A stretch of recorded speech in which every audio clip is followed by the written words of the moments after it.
that American society, I've realized over the years, is extremely compulsive. And it's neurotic, and that it is a culture of talkaholics.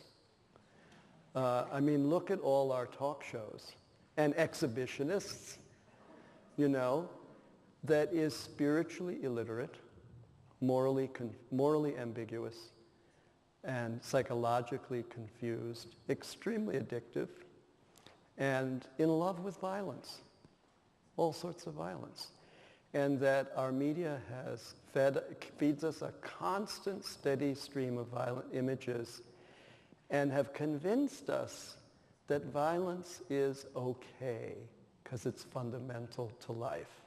It feeds us that horseshit. And that is horseshit. It really is. And that there are other societies that are far more peaceful. I know of a society of indigenous peoples in New Guinea that has never had a war, and where the men do not fight. Fist fights are, you know, any kind of fighting is not allowed. It's socially disproved, not allowed. It's just not permitted. There's no approval of it at all. We can change. Our society can change, but not if we're getting a steady diet of violent films. You know, and then Hollywood pretends that, oh, it's, you know, it's just entertainment. They know what they're doing. So we have all of this input on us all the time. And, you know, the consumeristic mentality and the entertainment mentality. It's constantly there. I do think that film and TV can be positive, and it can be very educational. And videos or movies in particular, if the people who make film are more socially responsible and spiritually grounded, film could be an enormous tool for our spiritual development, our development of our human capacities. Another thing, another element of anchoring the contemplative life is the way in which we regard and use time, the way in which we approach our work, and how we estimate money and where we put those resources. That has to be related to our commitment to the spiritual life. Those elements of our life, time, work, and money, use of money, have to be consecrated.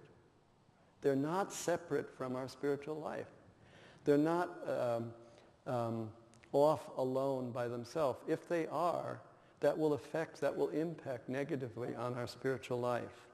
They all have to be, the spiritual life is a unity of all these dimensions of experience. They have to be grounded in contemplation. That work is sacred. There's a book called True Work by Michael and Justine Toms, the people who founded New Dimensions Radio. It's the best radio there is. True Work. And true work is work that comes from your passion, that you really are invested in, that it reflects your talents, and through which you can make a contribution to society. And the use of money, that I think more and more it's dawning that on people who have huge resources in money and influence and power, that they haven't been given that for themselves, that they have a responsibility, and that if they don't use that wisely, they're going to have to make an account for that someday. That's going to affect them. It'll affect their karma, it'll affect their development. But I think more and more people are waking up. I realized that some time ago, Ted Turner gave $1 billion to the UN, which was terribly, terribly embarrassing for the U.S. government, because the U.S. government hadn't been paying its dues, you know. And that $1 billion that he gave, that act of giving $1 billion to the UN, sent shockwaves through the upper class that economic class that has so many resources, because some of them never realize, oh, you got to give something back. It just didn't dawn on them. There are many, many, many very enlightened people of means, and they really have a sense of stewardship about their resources. But there are some that are very greedy and acquisitive, and they have no idea of giving to anything or anyone, unless, of course, there's trumpets and they're drawing attention that they're doing this and that, and we know what Jesus says about that kind of behavior. They have their reward already. But no, there are some very, very good people who have been very fortunate that way, but they realize that they have to serve the larger good, the welfare of society, and that is certainly anchored in a more compassionate attitude. And I think for a contemplative in the world, one has to have an enlightened view of the use of money.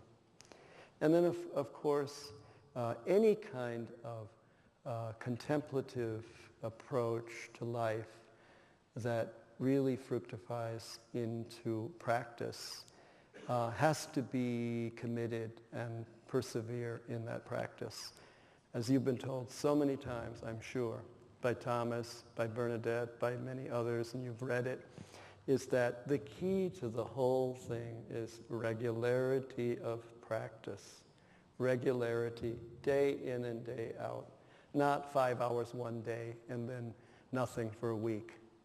The breakthroughs in grace, in realization, in refinement of our character, growth in the virtues, especially in growth of love and compassion, comes through every day, daily practice. And that, incidentally, is universal. Every tradition tells you that. I mean, that's something that we've learned over the millennia in terms of the mystical life. It's very, very, very important. For instance, now, some of you are parents, and you have, maybe most of you are parents, and some of you have very, very young children. And I know I get this question from young parents of young children many times. Well, what are we going to do? We have two very, very young children. We have a baby that's 16 months, and we have a 3-year-old, and they demand all of our time. How are we going to do this? How are we going to be able to take care of them and also have sufficient meditation practice? And of course, I think those that really get determined and prioritize, they find a way. And one way is to have a place in the house, a sacred space, where maybe a closet off a main bedroom, or if they can spare an extra room. And that is their space for prayer. And they have a little altar, and they may have an icon of Christ. They may also have the Buddha there and Shiva. They may have a candle and sacred music, and a good material for lectio, for spiritual reading. And over a period of time, so if they have to constantly take care of the babies, that they can divide their time. One of the spouses can be taking care of the children, while the other is doing centering prayer or lectio, and they can alternate that way. It can be done. It is being done. But I want you to know that you have a lot of support there. It is possible, but you have to prioritize. You have to make that decision that that's important for you. And I know many parents of very young children, even babies, that do it, and do it very, very successfully. So what happens when you do that, when parents do that, and their children who really notice everything, they realize something important is going on, and that attracts them. They may be turned off to church. They probably are. But they know that that's important because their parents do that every day. And it's personal to them. It's in their home. And parents have told me that what happens is they want to be part of that. And one man told me that his daughter and his son will want to come and sit in his lap when he's meditating. Well, that's not very good, but you see the effect it's having on them. It's speaking to them very, very deeply, very, very profoundly.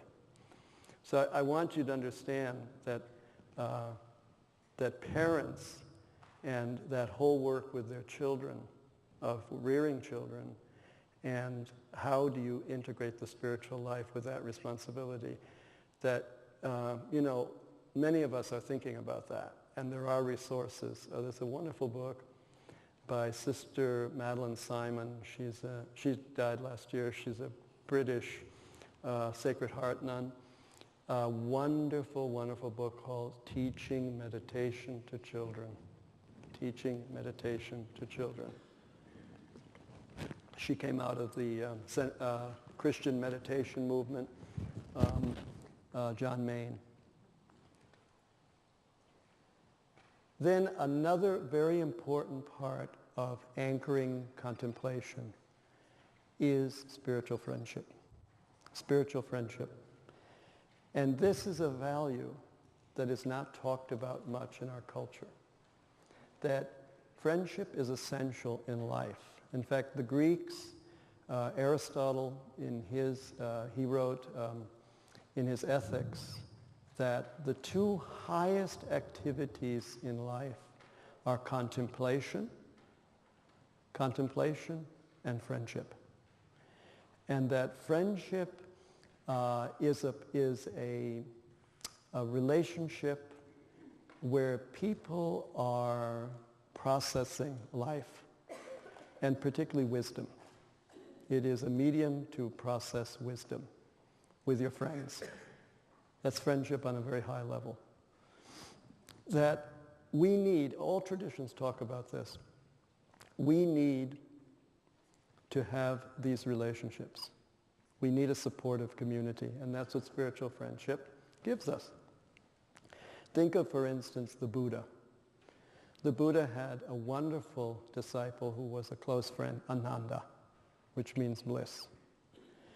In the biblical tradition, David had Jonathan. Jesus had St. John, the apostle. St. Francis had St. Clare and Brother Leo. This relationship provides essential support, which is a relationship that is sub specie aeternitate. It's in the light of eternity. It's an eternal bond, friendship. It's very, very important. And certainly that friendship has to be the basis of a good marriage as well. So it's extremely important. Cicero wrote a treatise on friendship, De Amakatia, on friendship. And that had an impact on many Christian writers, because this has been written about a lot in the history of the church. And it was, again, the Cistercians, the Trappists, because they have more leisure time. and they're stuck with one another in the monastery for life. And if you don't have a good community, it can be an ecclesial prison, or a loony bin, But if you have a healthy community, as St. Elred of Rivaux, who wrote a wonderful work on friendship, says, spiritual friendship, he says that such a monastery is a paradise. It's a paradise. It's a school, as Benedict says, a school for the Lord's service. And what is the Lord's service? Love. Love in action. Love. Bearing with one another's burdens. Accepting one another. As a monk, I can tell you that the basic work of the monastery is acceptance. There's prayer, seeking God, but on the horizontal level with one another, it's basically learning acceptance and love of one another and compassion. And once you learn that, then you can become a hermit. And you don't become a hermit to get away from people. It's to go deeper in your relationship with God and to be of service to others. But I was in one monastery for a year where there were a lot of monks that hated each other, hadn't talked to each other for years.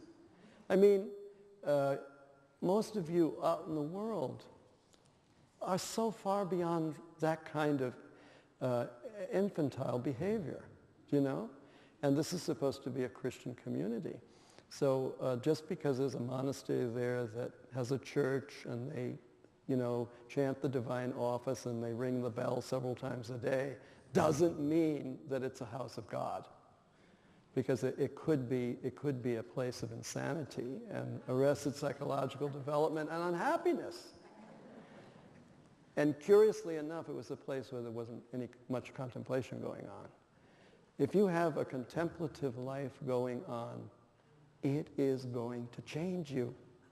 It's transformative in a big way. You cannot not grow if you're doing contemplative prayer, if you're doing centering prayer, any kind of meditation form. It breaks you open. Or as a Jewish mystic in the Hasidic tradition says, it breaks your heart for God. It breaks you open so that you can really experience growth. And that's what the contemplative journey is all about. Growth into union with God, fructified in love, in action. I want to stop here and we can have a few minutes before we go for our dinner.